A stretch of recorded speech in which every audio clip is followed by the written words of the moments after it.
ပိတ်ဆို့မှုပေါင်းမှာပွင့်အောင်ပွားပါရမီ10ပါးစွမ်းအားရမှာ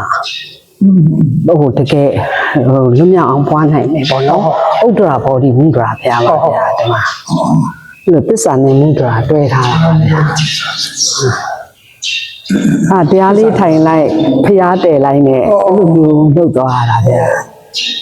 သာသနာ့လိုက်ပါပဲအဲ့ဘယ်သာသနာ့ဒီကအောင်ဒါတွေကတော့ဒီတပည့်တော်နဲ့ငယ်စဉ်တွေက8နှစ်သမီးမှာဟိုကြီးတော်ကြီးချမ်းသာတဲ့ရှိကိုသွားဖို့အတွက်သမုဒယကြောင့်ဖြစ်ရတဲ့ဒုက္ခကို8နှစ်သမီးမှာစတင်ပြီးတော့ဘဝတစ်စစ်ချိုးပါတယ်ဗျာဒါပေမဲ့တည်ငြိမ်တဲ့မှန်ကန်တဲ့ဆုံးဖြတ်ချက်နဲ့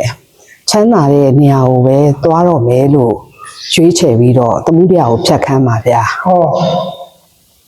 ဟောပြီးပါလိမ့်ရှင်ဒါမဟုတ်ဗျာဒါဟိုဖျားတယ်တဲ့ကြောင်းမာတွေဒီမှာတခါရေးပါဗျာဒီမှာဒီကဒါတွေကတော့တပည့်တော်တရားကျင့်တဲ့အထုတ်တဲ့ချိန်မှာဆရာသမားတွေကိုတရားလျှောက်တဲ့ပုံတွေပါဗျာတောက်ကပါရမီတွေရေးထားပါတယ်ဗျာ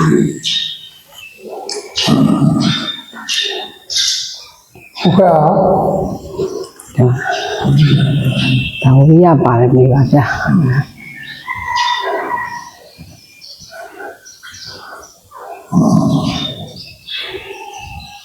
ဒါကြတော့ကတ်3ကတ်ကိုကြော်ဖြတ်ခဲ့တာပေါ့ဗျာကတ်3ကတ်မှာအောင်ပြင်းပြင်းနဲ့ကြော်ဖြတ်ခဲ့နိုင်ပါတယ်ဗျာအဲ့ဒီဖျားတယ်ဖို့အတွက်လည်းဘယ်သူမှဟိုပြီးမြောက်အောင်ငါတည်တဲ့သူမျိုးရှိတာမျိုးမဟုတ်ပဲနဲ့ကြောင်းကြကင်းတဲ့စိတ်ကပဲအချိန်တန်တော့သူ့ဟာနဲ့သူပြီးစီအောင်မြင်သွားတာပါဗျာပြီးတော့ဒီမှာဥပဒကာတွေကတော့အများကြီးမရှိပါဘူးဗျာ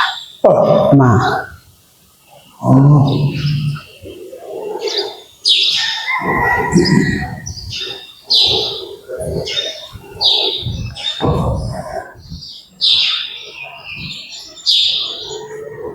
ဒါတောင်ပေါ်မှာတည်ထားတဲ့စီဒီဘောဓိတက်ဆောင်ပါဗျာဟိုကကြတော့တရားကတော့တပေါင်းစုဓမ္မဓာတ်တွေပေါင်းစုပြီးတော့အောင်မြင်ခဲ့တဲ့စီဒီပါဗျာစီဒီဘယ်နှစုနှစ်စုပါဗျာ